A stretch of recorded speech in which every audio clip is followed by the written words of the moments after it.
Barbara Collet, quels sont vos projets dans les semaines et les mois à venir et participerez-vous au Bol d'Or cette année? Non, non, non, pas de bol d'or. J'ai du travail en prévision dans différents pays, pardon.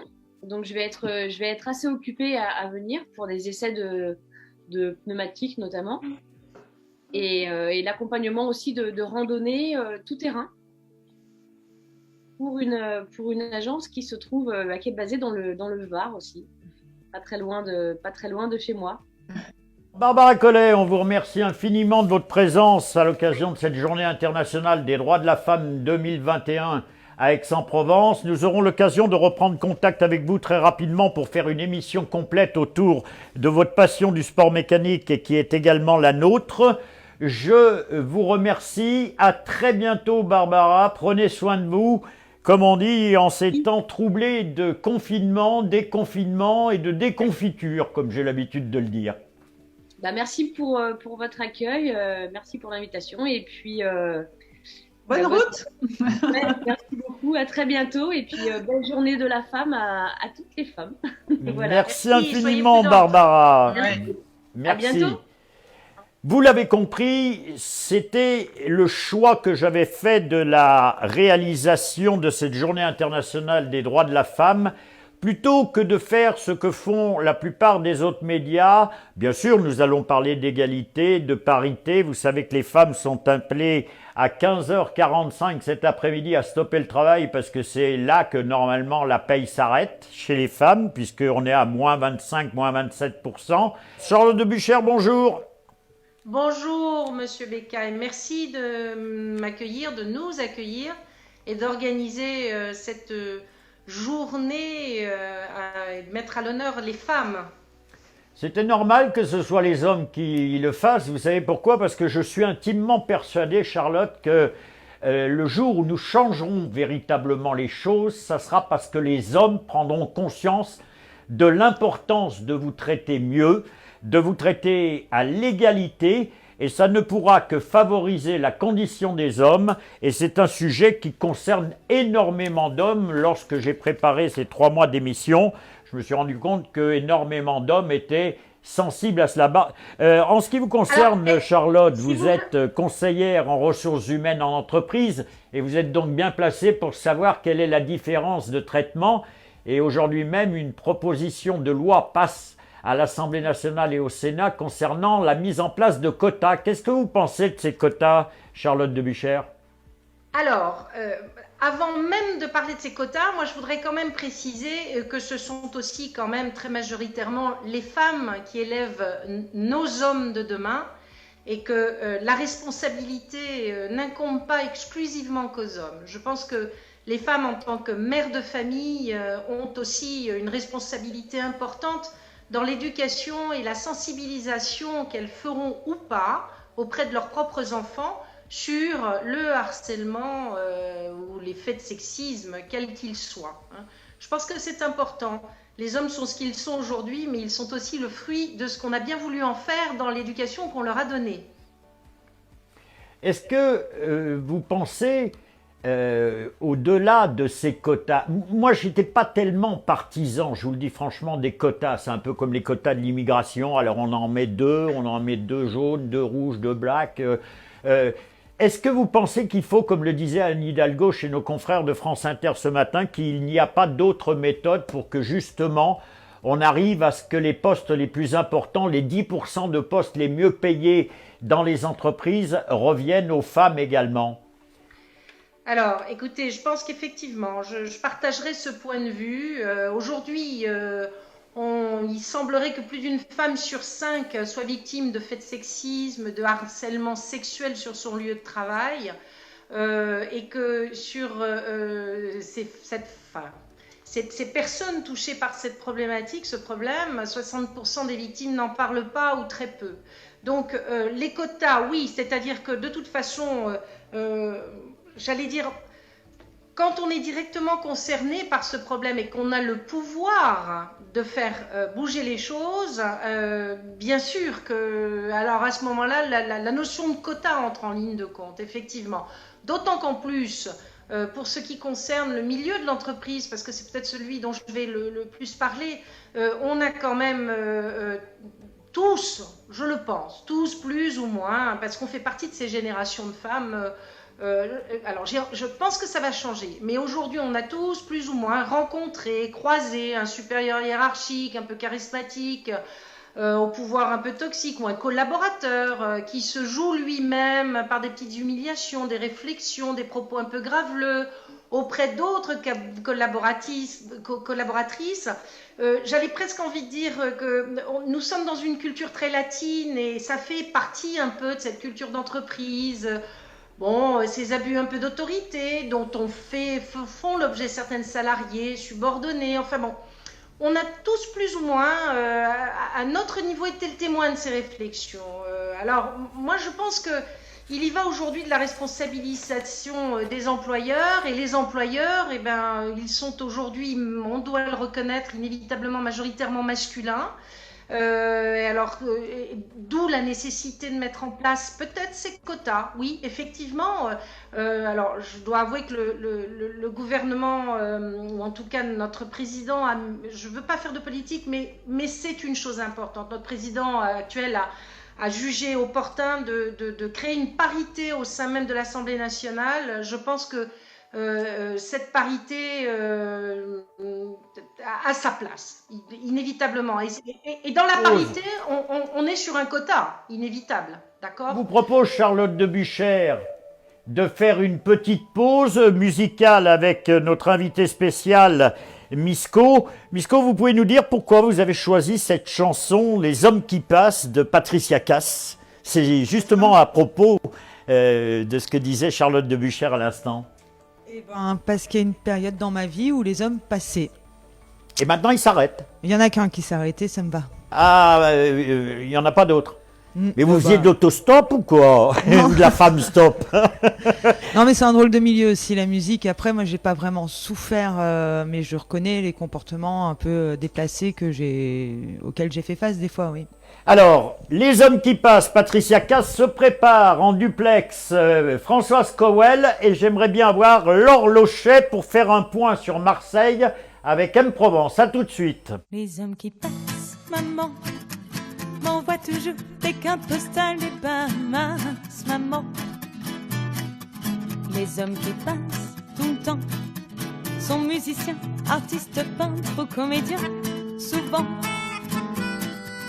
Les hommes qui passent pourtant, qu'est-ce que j'aimerais en voler un pour un mois, pour un an. Les hommes qui passent, maman, ne me laissent jamais rien que de l'argent. Les hommes qui passent, maman, m'offrent toujours une jolie chambre avec terrasse, maman. Les hommes qui passent, je sens qu'ils ont le cœur à marée basse des envies d'océan. Les hommes qui passent pourtant, qu'est-ce que j'aimerais en voler un pour un mois, pour un an. Les hommes qui passent, maman, ne me laissent jamais rien que de l'argent. Les hommes qui passent, maman, leurs nuits d'amour sont des étoiles qui laissent des traces, maman. Les hommes qui passent, troublants, me laissent toujours avec mes peines et mes angoisses d'avant. Les hommes qui passent, maman, ont des sourires qui sont un peu comme des grimaces, maman. Les hommes qui passent violents sont sûrement ceux qui ont gardé un cœur d'enfant perdant. Les hommes qui passent pourtant, qu'est-ce que j'aimerais en voler pour un mois, pour un an. Les hommes qui passent, maman, ne me laissent jamais rien que de l'argent. Les hommes qui passent, maman, les hommes qui passent, les hommes qui passent tout le temps, les hommes qui passent, maman, les hommes qui passent, maman, les hommes qui passent. passent, les hommes qui passent tout le temps, les hommes qui passent, maman.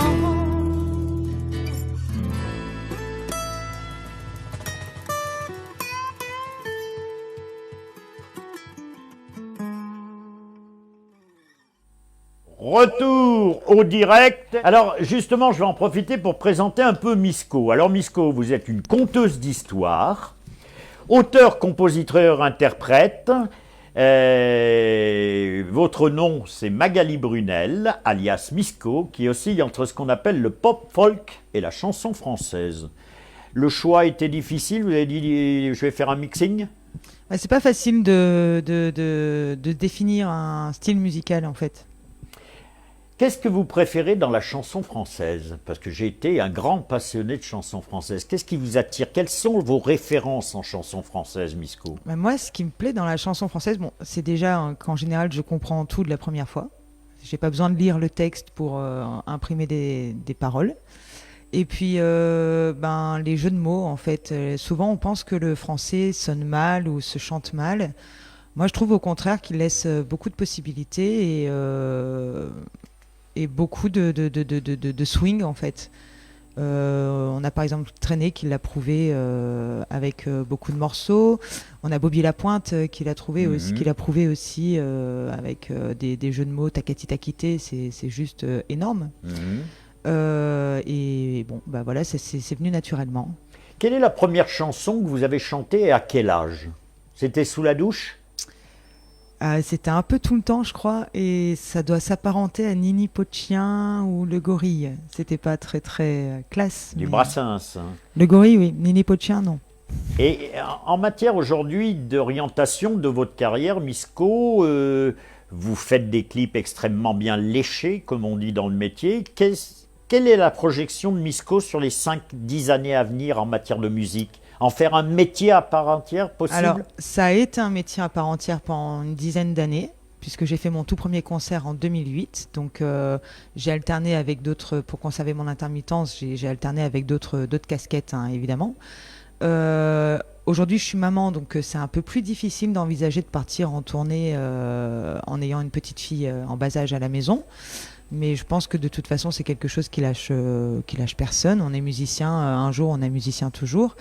Et j'espère bien pouvoir avoir l'occasion de faire un deuxième album prochainement, oui. Est-ce que Françoise Cowell est derrière les frigos, si je puis dire? Françoise Cowell, bonjour. Oh, bonjour à tous. Françoise Cowell, vous avez été élue municipale à la ville de Fréjus et on peut dire que pour le moins, étant donné que c'était un Front National à l'époque, ça s'est pas vraiment passé des plus tendrement. J'ai été adjoint au maire quand c'était pas le Front National. J'ai été battue en effet par le Front National en 2011, en 2015 comme conseiller départemental et en 2014 comme adjoint au maire. En effet, après je suis restée dans l'opposition et j'ai mené un combat un peu douloureux et qui exigeait, j'allais dire, d'avoir un peu des couilles, ouais. Donc, en fait, le maire de Fréjus, un peu lassé du fait que j'intervienne sur des questions politiques par rapport aux décisions du Front National, a fini par me dire « Occupez-vous de vos fesses et mettez-vous une plume dans le cul si vous voulez qu'on parle de vous ». Donc, c'est vrai que j'ai considéré que cette injure était un peu sexiste quand même, parce que je pense qu'il n'aurait pas tenu les mêmes propos auprès d'un homme. Et ça a généré un procès dont malheureusement il a été dans un premier temps mis en examen, puis dans un deuxième temps acquitté pour la juge qui était une femme pourtant, ayant considéré que finalement vous de vos fesses n'était pas une injure sexiste mais une injure populaire, voilà. Donc voilà, le procès n'a pas abouti, mais toutefois ça a abouti à l'écriture d'un livre et c'était ça que je voulais pour dénoncer un peu cette façon un peu outrecuidante qu'ont les hommes de considérer les femmes en politique. Comme disait Charlotte fort justement tout à l'heure, c'est en train d'évoluer, j'espère, mais il reste tout un tas de choses qu'on a du mal à réaliser. On est pressé de parler parce qu'on a peur qu'on nous coupe la parole. On a toujours un peu autour de nous une espèce de prisme d'ironie comme ça, comme quoi on serait bavarde, trop pipelette. On a en effet des remarques sur notre look et sur nos vêtements, sur notre physique bien sûr. Donc c'est vrai que ça reste des combats difficiles pour les femmes. heureusement, il y a beaucoup de femmes qui nous servent de modèle. Et je pense que nous-mêmes, nous devons se dire que nous serons des modèles pour les femmes qui nous succéderont, pour nos filles, etc. Donc, je pense que ça doit aussi animer, donner une âme à tous les combats qu'on mène au quotidien. Une question, Françoise Cowell. Est-ce plus difficile d'être une femme en 2021 ou une femme politique en 2021 ? Être une femme tout court ou une femme politique, ça reste encore des combats, malgré le nombre de femmes qui ont été élues dernièrement, et ça monte en pression. Être une femme, c'est difficile parce qu'on a le sentiment, je pense que les intervenantes d'aujourd'hui iront dans mon sens, qu'il y a des choses qui ont beaucoup évolué. Puis bizarrement, des choses où on a l'impression qu'on est sur un tapis roulant et qu'on recule. Donc il faut quand même toujours garder la marche active, ne rien lâcher jamais en fait. Et une femme en politique, je pense que bah oui, ça reste compliqué. Les décisions importantes sont quand même souvent prises par des hommes. Il est étonnant de voir qu'il n'y a pas eu d'autres premiers ministres femmes depuis Édith Cresson. Pareil pour les élections législatives, c'est souvent l'homme qui est mis en avant. Donc bon, il y a encore vraiment des combats à mener qui sont intéressants, mais il ne s'agit pas de dire qu'on va être meilleur ou qu'on va remplacer les hommes. Il s'agit juste de cultiver nos différences et de se dire qu'elles sont un bienfait pour la société de demain. Parce que on va diffuser dans quelques instants un clip que vous avez fait, puisque non seulement on vous avait dit occupez-vous de vos fesses, ça ferait juste, mais ça a dû vous donner l'idée d'être un peu provocante sur le deuxième livre que vous avez sorti, Faites le trottoir. Françoise Cowell, est-ce que Faites le trottoir, c'était également un petit peu provocant? On vous retrouve juste après le clip dans les rues d'Aix-en-Provence. Faites le trottoir, Françoise Cowell. Oh, on s'appelle tout à l'heure parce qu'il faut qu'on parle de notre projet. Hein. Bonjour madame. Et coucou! Tout va bien? Bonjour Françoise. Ça va? Ça va et vous? Très bien, merci. Oh Françoise, tu fais le trottoir?